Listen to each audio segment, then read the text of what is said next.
Welcome to the Thanksgiving version of Homesteading with the Zimmermans, where we take a look back over the year and express gratitude for the abundance.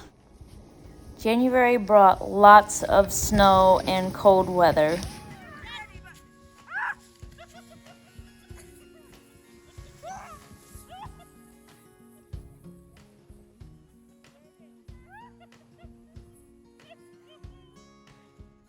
The humble work of growing food and caring for the family often has no significance when compared to the achievements of the modern world.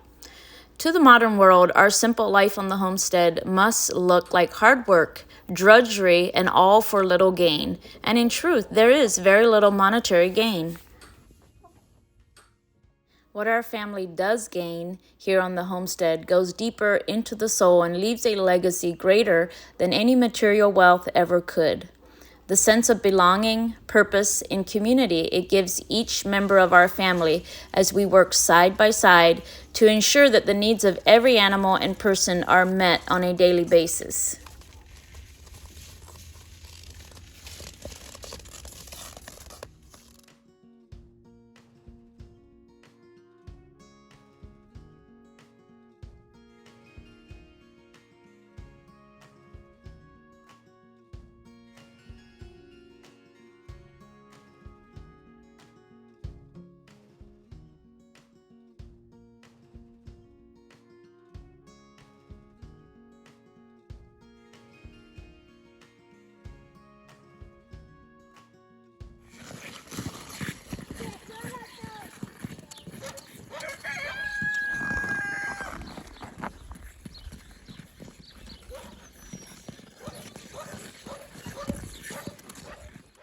In February, we brought home Gwen, our new family milk cow.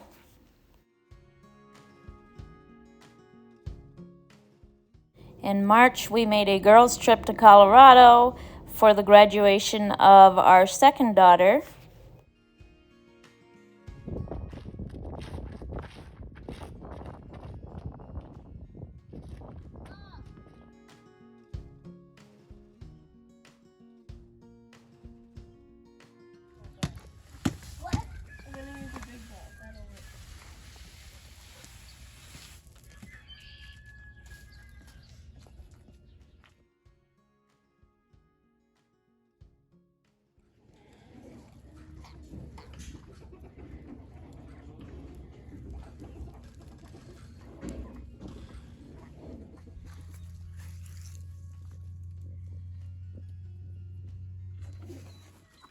April brings lots of sunshine, but still very little greens for the chickens or the cows. So we find what weeds are growing and throw them to the chickens.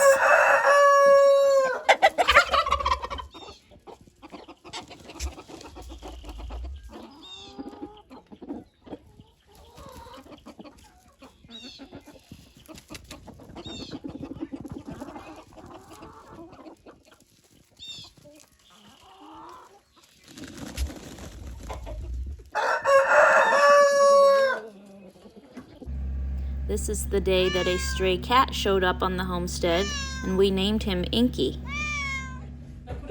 A friend gave us 4 ducklings for the homestead.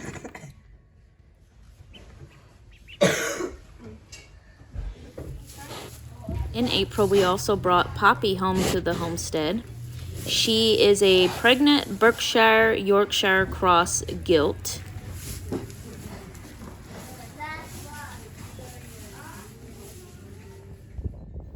There seems to be hints of spring in the air now, so we raked all the straw off of the strawberries, and we went to the seed store and bought some garden seeds.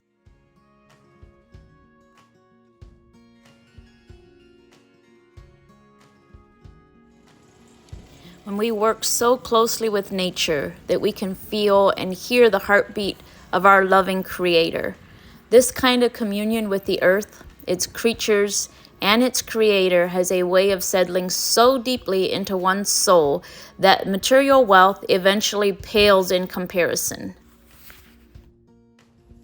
Here we're burning some old prairie grasses to prepare it to be pasture for the cows.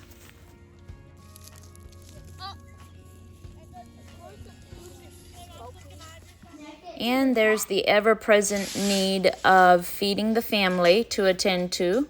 Where are you making over there? And in a matter of a few short weeks, Inky has become a very loved part of the homestead.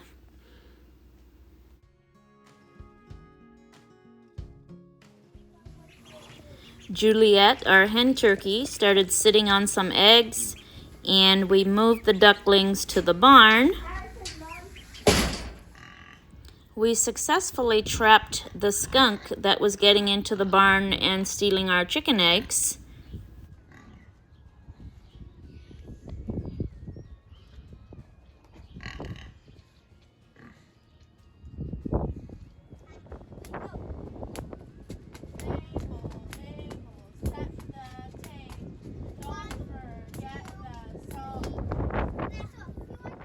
We're waiting on the grass to be tall enough for grazing. Get onto my arms first. Kendra, get onto my arms with 2 hands. Oh. Ready? You got to get fast. Okay. No, you have to hold on. You're going to slip off, boys. Okay, wait.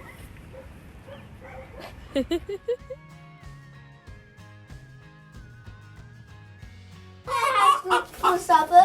What are you going to have for supper? Eggs.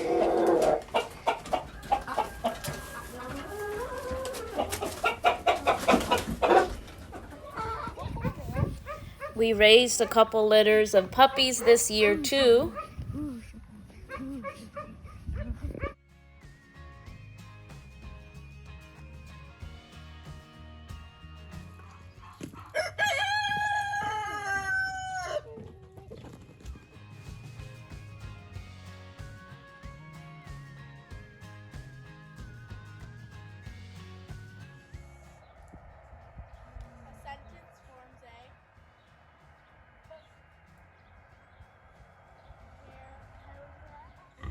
And finally, in the very beginning of May, Poppy gave birth to 13 baby pigs.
And finally comes the day when we can let the cows out on pasture to graze.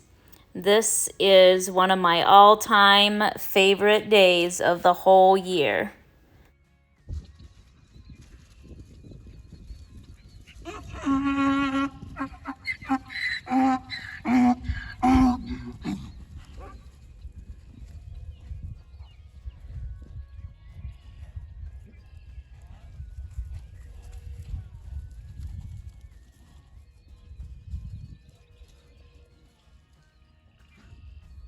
What do you think, Gwen?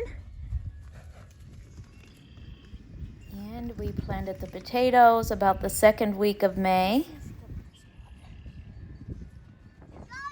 The wind seems to be endless here in the spring, but we try to make the very best of it.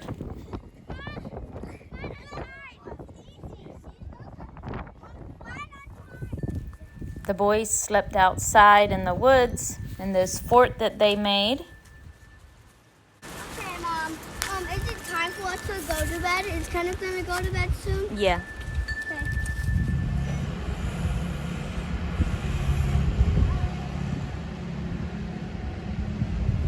We hauled home a couple loads of bark mulch for some of our perennial beds. Yeah.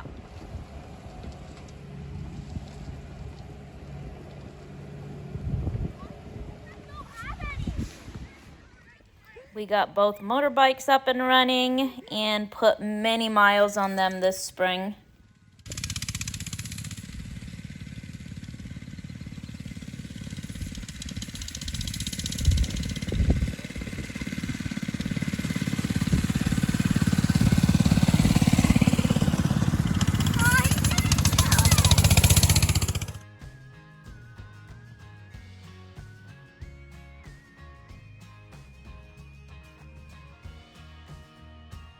By late May, the cows are belly deep in luscious grass and clover.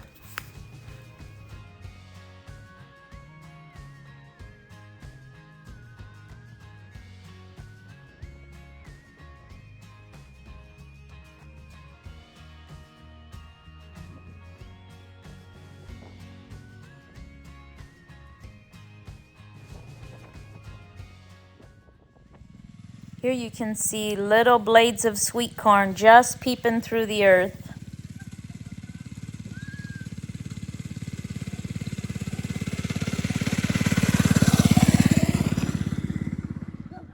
In a little more than a month, the ducks have grown into adult ducks. Can I feed it bread?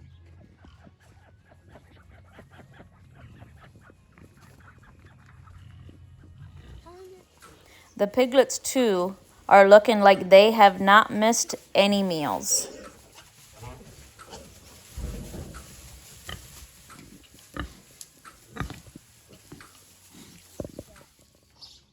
The most time that you're having.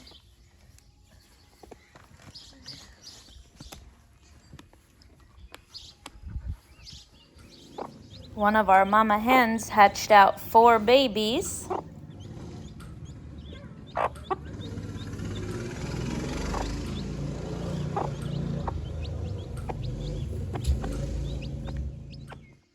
We took a local camping trip and spent some time by the river.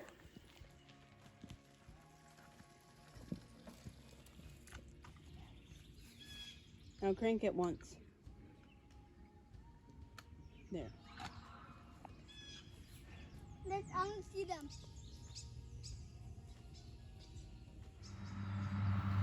June brought breakfast in the garden and the first cutting of hay in our field. This is so big. What's it? We poured some concrete for the dog runs.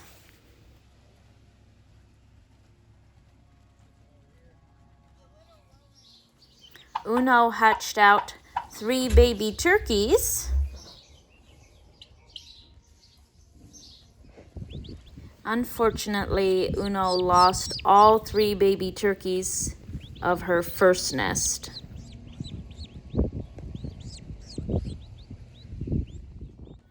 The potato beetles found our potato plants, and we spent time and effort picking off the bugs and the eggs.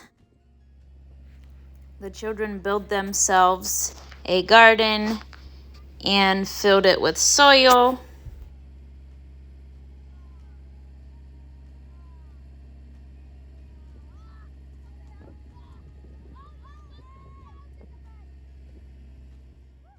The potatoes have grown tall enough that it's time to hill them.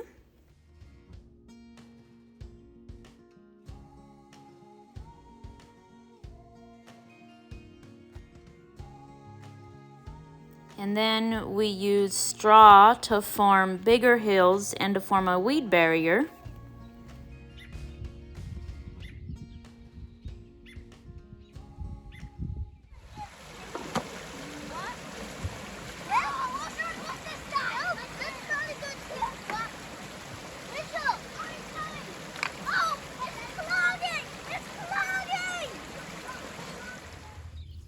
In mid-June, the daylight hours are long and the nights are short, and the garden grows by leaps and bounds.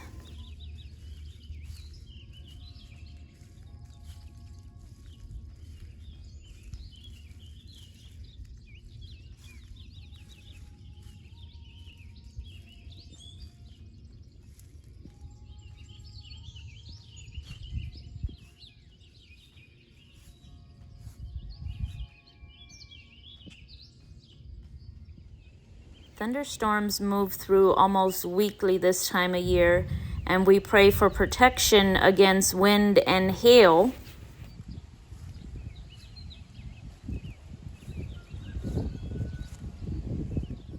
When daytime temperatures are consistently going above 80 degrees Fahrenheit, we find it a great time to brew some homemade root beer.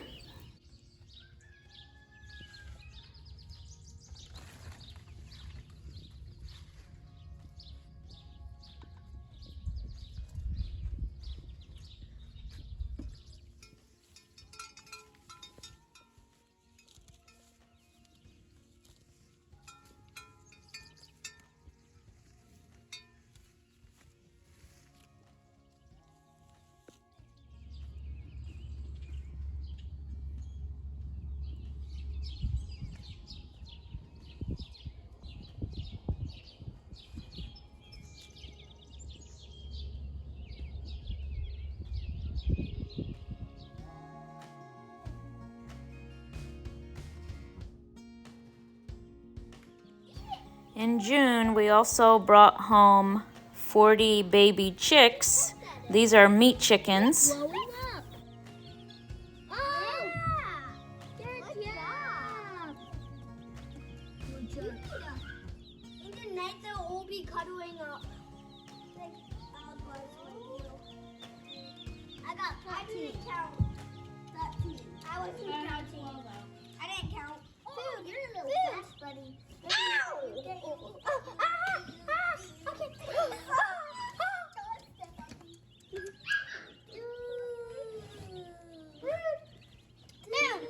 Feels good when they crawl over your feet.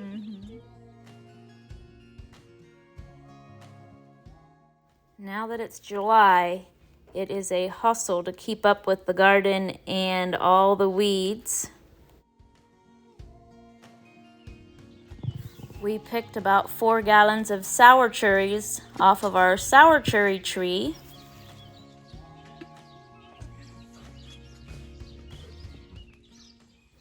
We use these cherries to make cherry pie filling for winter pies. In July, a lot of backyard ball games happened.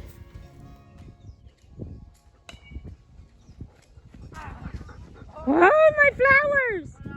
My garden! In July, the garden starts with a consistent harvest, which means every mealtime we make a trip to the garden to see what we can find.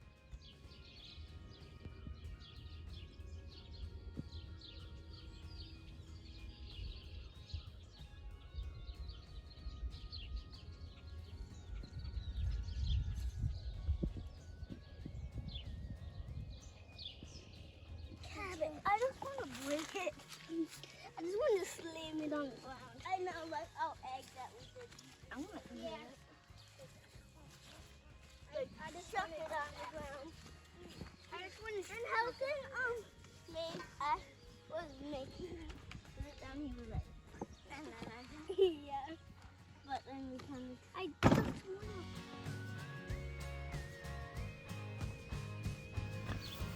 The meat birds are big enough to move outside onto pasture now.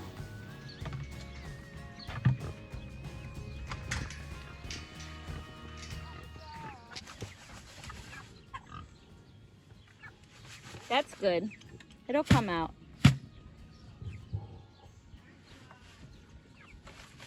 It'll come out, Harrison.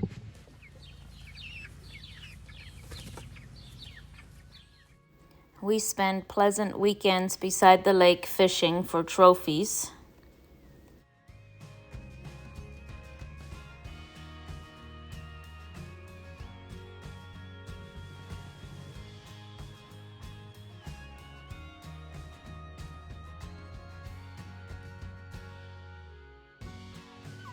In August, Uno hatched out another nest full of babies. She successfully raised 2 of these 13 babies.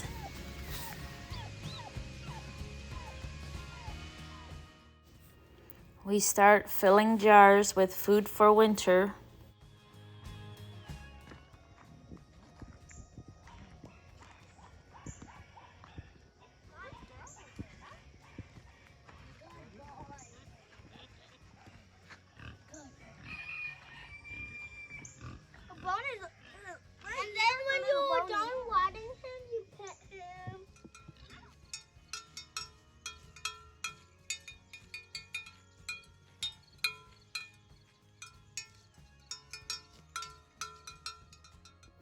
We gathered endless bouquets and dried endless flowers for next year's seeds.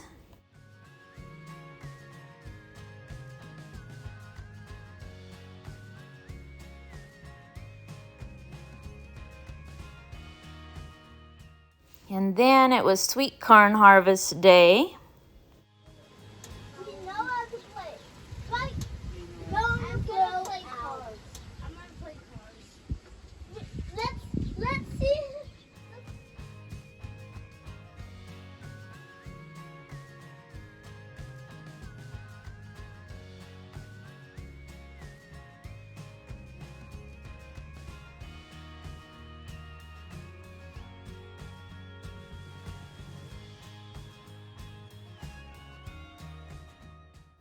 When the wild elderberries are ready, it's a sign that summer is drawing to a close. But that doesn't mean that harvest is slowing down. Every week we canned dozens of jars of food for the larder.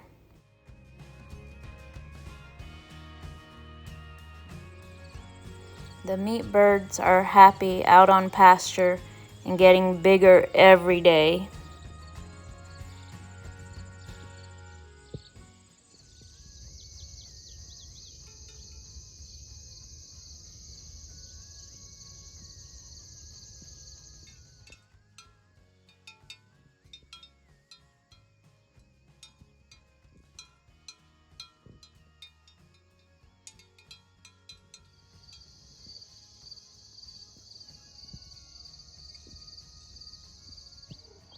In September, we found another nest full of baby chicks in the barn.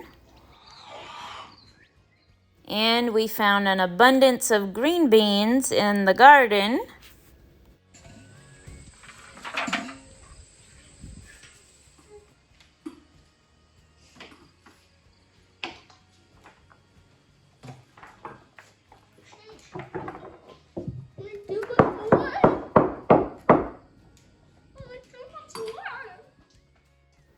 School has started back up, and that leaves me alone to do most of the preserving these days.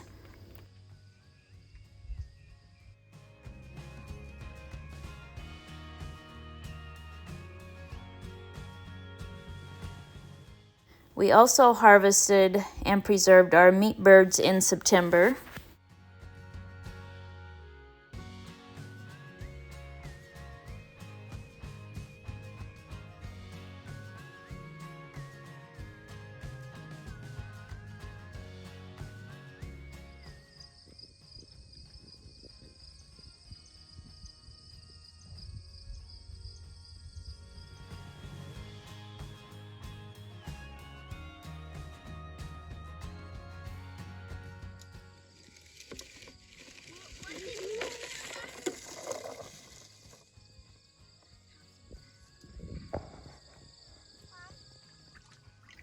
We harvested a lot of grapes and will preserve grape juice for winter.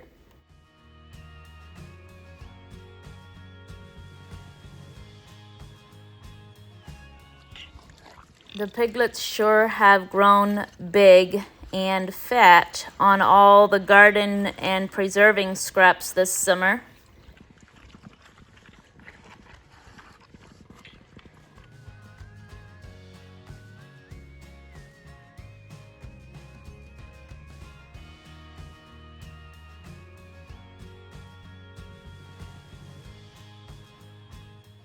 Our apple tree appears to have been a bit of an overachiever this year.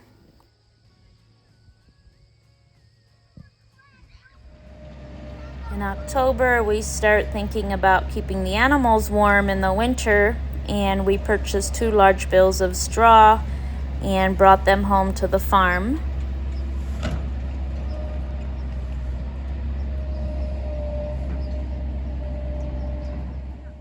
We turned the apples into quarts and quarts of applesauce.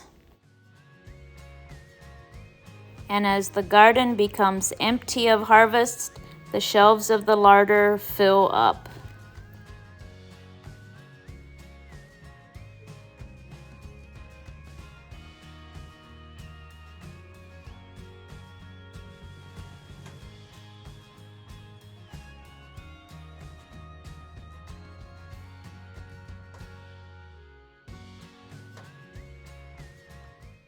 It's a life so simple, yet when we live each day with gratitude, we find even the most modest days to be filled with abundance.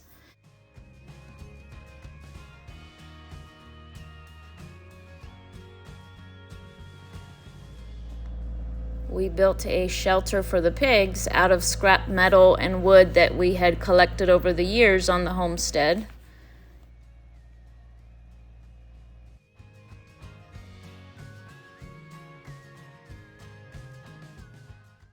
In November, the snow and cold returns, and the days are shorter and the nights are longer. And as we look around at the abundance that God has provided for us over the last year, our hearts are overwhelmed with gratitude.